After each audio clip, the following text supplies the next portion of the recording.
तो उसने कहा कि महाराज, मैं आज आपसे उस सभा में मिला था, मैंने आपके साथ बड़ा दुर्व्यवहार किया, मैंने आपके ऊपर थूक दिया था और आप कहते हो कि मैं कौन हूं, आप कैसे भूल गए। नमस्कार, जय श्री राम साथियों, कैसे हो आप लोग। आशा है कि आप बहुत अच्छे होंगे।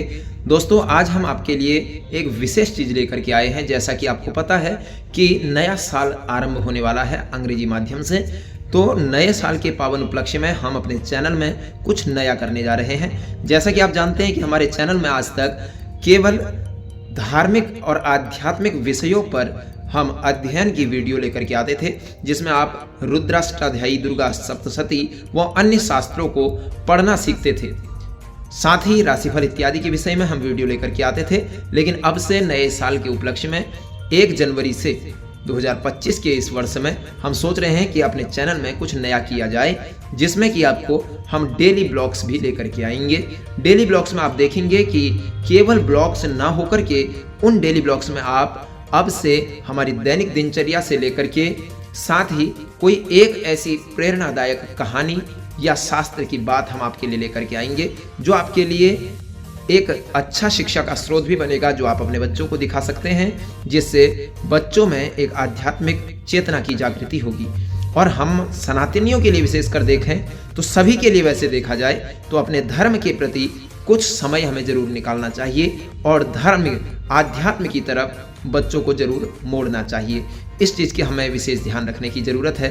तो आप इस वीडियो को भी दिखाएंगे बच्चों को किस तरह से हमें अपना जीवन चलाना चाहिए, अपने दिन की शुरुआत कैसे करनी चाहिए और साथ में दिन में किस तरह से हम कार्यों को कर सकते हैं। और जो प्रेरणादायक कहानी कि हमें कौन सी गलत आदत अपनी छोड़नी है और कौन सी नई आदत हमें डालनी है अपने दैनिक जीवन में, उस चीज़ को आप अपने बच्चों को ज़रूर सिखाएं।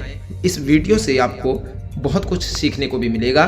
तो आप बने रहिएगा चैनल में, चैनल को सपोर्ट कीजिए, चैनल को लाइक कीजिए, शेयर कीजिए और वीडियो कैसी लगी ये कमेंट में ज़रूर बताएं। तो ज़्यादा देर ना करके हम वीडियो ज़्यादा लंबी हो जाएगी, इसलिए आगे बढ़ते हैं कि आज हमारी दिनचर्या में क्या क्या हुआ, आप देखते रहिए। सवेरे उठकर स्नानादि से निवृत्त होकर सबसे पहले भगवान का पूजन किया, संध्या वंदन अपना रोज का किया।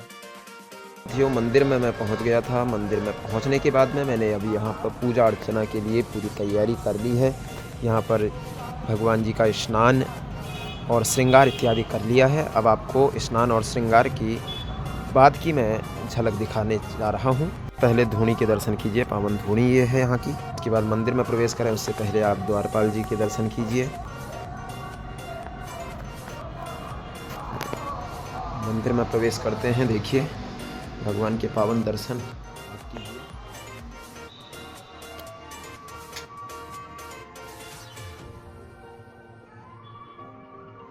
अभी सवेरे के 7:15 बजे हैं और आरती भगवान की हो रही है। आप देखिए भगवान की दिव्य आरती।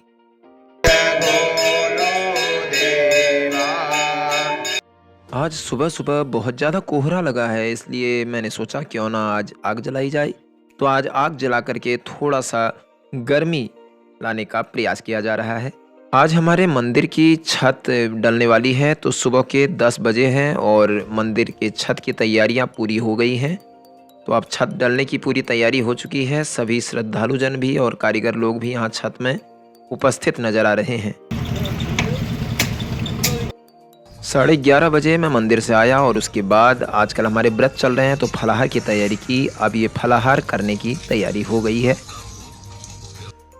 अभी शाम के 4 बजे हैं और मैंने मंदिर खोल के मंदिर में अब भगवान के आप एक बार फिर से दर्शन कीजिए। उसके बाद आपको सायंकालीन आरती के दर्शन हम कराएंगे।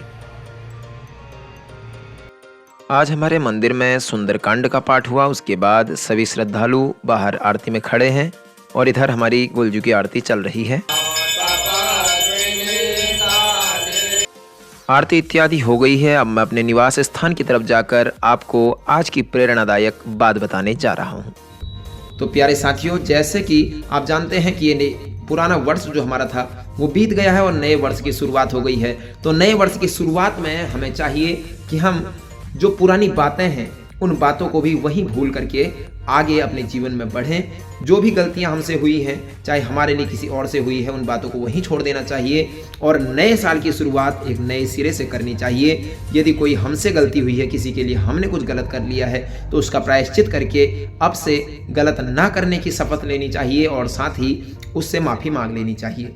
और साथ ही यदि हमारे साथ किसी ने कुछ गलत किया है तो भले ही वो माफ़ी ना भी मांगे, तो हमें कम से कम उस बात को भूल करके अपने जीवन में आगे बढ़ना चाहिए, क्योंकि जब तक हम पुराने गिले शिकवे याद करते रहेंगे तब तक हमें हमारे ही अपने मन में अशांति होगी। हम सामने वाले को कोई कष्ट दें या ना दें, हम स्वयं अपने मन से बहुत व्यथित रहेंगे, बहुत अशांत रहेंगे, बहुत बुरा हमें महसूस होगा जब तक हम पुरानी बातों को याद करते रहेंगे। तो अच्छी बातों को याद किया जाए और पुरानी बातों को भूलने का काम किया जाए, तभी हम जीवन में हर परिस्थिति में खुश रह सकते हैं। तो इसलिए दोस्तों, मैं आपको आज एक प्रेरणादायक कहानी सुनाने जा रहा हूँ, जो कि पुरानी बातों को भूल करके कैसे जीव शांत रहता है और पुरानी बातों को याद करके कैसे जीव परेशान हो जाता है, उस बात को सिद्ध करेगा। तो आइए शुरू करते हैं आज की कहानी को। तो दोस्तों, किसी गाँव में एक संत रहते थे और वो संत बहुत दयालु किस्म के संत थे और सबको अच्छी शिक्षा दिया करते थे।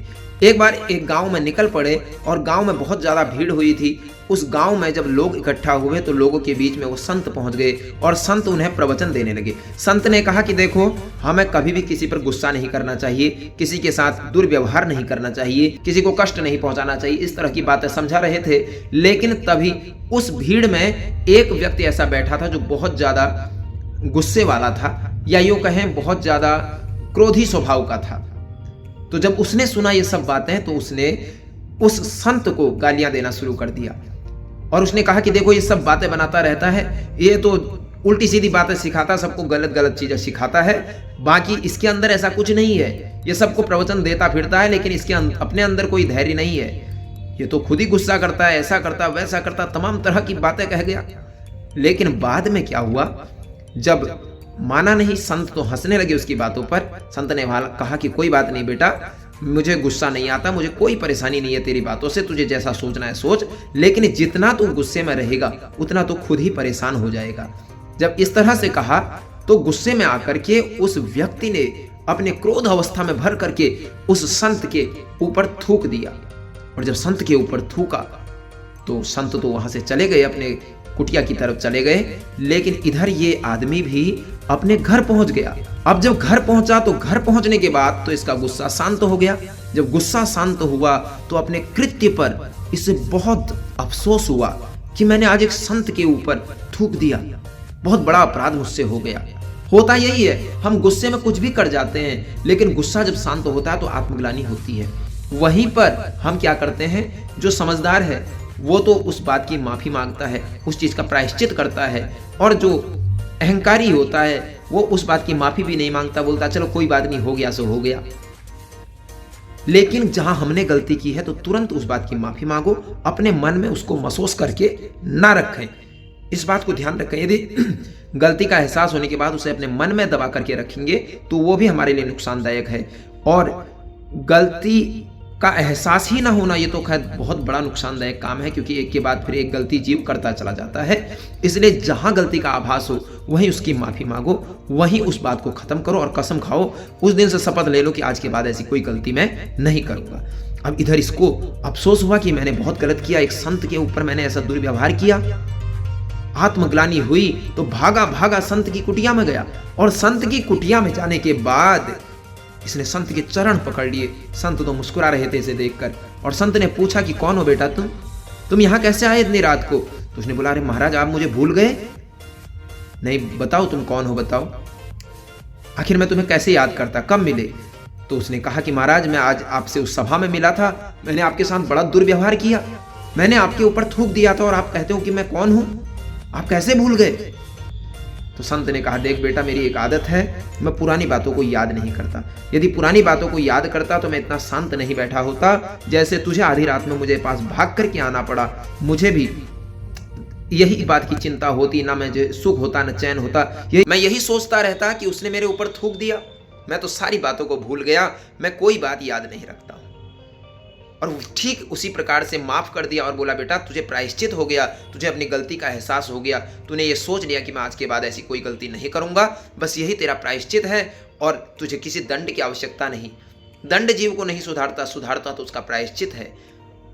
अपने बुरे कृत्य के प्रति आत्मग्लानि होना ही वो प्रायश्चित है। तो हमें भी यदि हमने कोई गलती की हुई है, हो सके तो माफ़ी मांग लें और गिले शिकवे भुला करके नए साल में नए सिरे से अपने जीवन की शुरुआत करें। और जिसके साथ भी कोई मनमुटाव की स्थिति है, उस मनमुटाव को सुलझा कर हम शांति से अपने जीवन में रहें, प्रेम पूर्वक सबके साथ व्यवहार करें। 4 दिन की ये जिंदगी है, कब किसने इस संसार से जाना है कोई जानता नहीं है, इसलिए जब तक रहें तब तक प्रेम से रहें। तो इस प्रकार के कर्म हमें नहीं करने चाहिए। तो ऐसी ही एक प्रेरणा कि जो गलत किया है उस चीज़ को स्वीकार करके उसे सुधारने का हम प्रयास करें, पुरानी बातों को भूल करके नए सिरे से शुरुआत करें, तो तभी हमारा जो है ये साल जो है मंगलमय बीतेगा। तो आज की वीडियो में इतना ही। कैसी लगी आपको वीडियो, कैसी लगी आपको आपकी कहानी आज की, ये ज़रूर बताएं कमेंट में। चैनल को सब्सक्राइब नहीं किया है तो सब्सक्राइब जरूर करें। चैनल को सब्सक्राइब करने में देर ना लगाएं, इसमें आपको धर्म अध्यात्म से जुड़ी सारी जानकारी सूद समेत बहुत अच्छे तरीके से मिलने वाली है। तब तक के लिए जय श्री राम।